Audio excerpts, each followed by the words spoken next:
Мөңгүлөрүбүздү садага чапкан кенди жер астынан казып алууну токтоткон чечимин Центара компаниясы 2012 жылы 10 августта кабыл алган. Себеби кенди ачык, карьердик жол менен казып алуу арзан жана ыңгайлуу эле. Бирок жаратылышыбыз катуу жабыркап, Центаранын экологиябызга жасаган мындай жырткычтык мамилесинен эки ири мөңгүбүз жок болду. Кумтөргө тышкы башкаруунун киргизилишинин дагы башка себеби ушул болгон.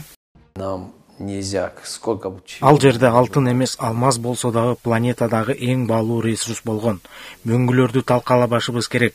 Мөңгүлөр таза суунун эң башкы булагы болуп эсептелет. Ошондуктан биздин алдыдагы стратегиябыз бул жакынкы келечекте алтын кенин жер астынан казып алууга өтөбүз. Анын үстүнө жер астынан казылган кендеги алтындын курамы азыркыга караганда алда канча байыраак.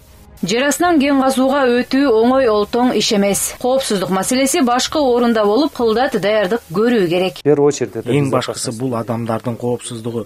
Жер астынан кен казуу ишин толук коопсуз жүргүзүү үчүн ар кандай тобокелчиликтерди эске алып, баардык өйдө ылдый жагдайларды эсептөө керек. Бул үчүн биз атайын көз карандысыз инженерингдик компанияларга кайрылып жатабыз. Учурда компанияда жер астынан кен казууга байланыштуу даярдык иштери өз ыргагы менен жүрүүдө. Керектүү шаймандар, тетиктер алынып, эскилери кайрадан оңдоп түзөөдөн өткөрүлүүдө. Өз ишин мыкты билген адистери чогулуп, алардын ишин жер астынан кен казуу боюнча дүйнөдөгү алдыңкы адистердин бири Игорь Конищев көзөмөлдөп башкарып турат. Ал дүйнө жүзү боюнча мындай долбоорлордун бир тобун ийгиликтүү ишке ашырган. Биз азыр жер астынан кен казуу жайына кирүүчү жерде турабыз. Бул башка эшиктин алдын кайра калыбына келтирүү керек. Албетте жер астынан кен казып алуу ишин баштоо үчүн бул жакта бир топ калыбына келтирүү жумуштары бар.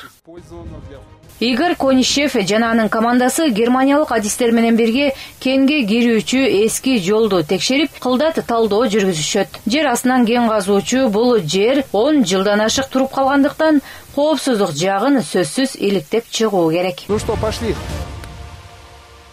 Жер астындагы өтмөк жантайыңкы абалда 1,5 чакырымдан ашык созулат. Дубалдарын бекемдеп, коммуникация жана желдетүү системасын киргизген соң, негизги жер астынан жол салуу иши башталат. Мурдагы чиймелер сакталып калган. Эмне кылышты билебиз. Ошондуктан калыбына келтирүү иштери эртерээк башталат. Андан ары долбоор кетет. Ошол эле учурда бир эле убакта жер астынан казуучу жаңы жерди долбоорлоо иши жасалат. Муну Батыштын бир мыкты компаниясы ишке ашырганы турат. Калыбына келтирүү иштерин биз бүтүргүчө, алар долбоорду даярдап коюшат дагы, ишти баштай беребиз. Германиядан келген адистер жер астындагы кен казуу жайын 4 сааттан ашык кыдырып чыгып, бул ишке батыл киришүүгө даяр экенин билдиришти. Интересное задание. Бул иш бизге да кызык болуп жатат. Кызык жумуш. Той ишинде баарын кылса болот. Бардыгы коопсуз болушу үчүн албетте убакыт жана эрк керек.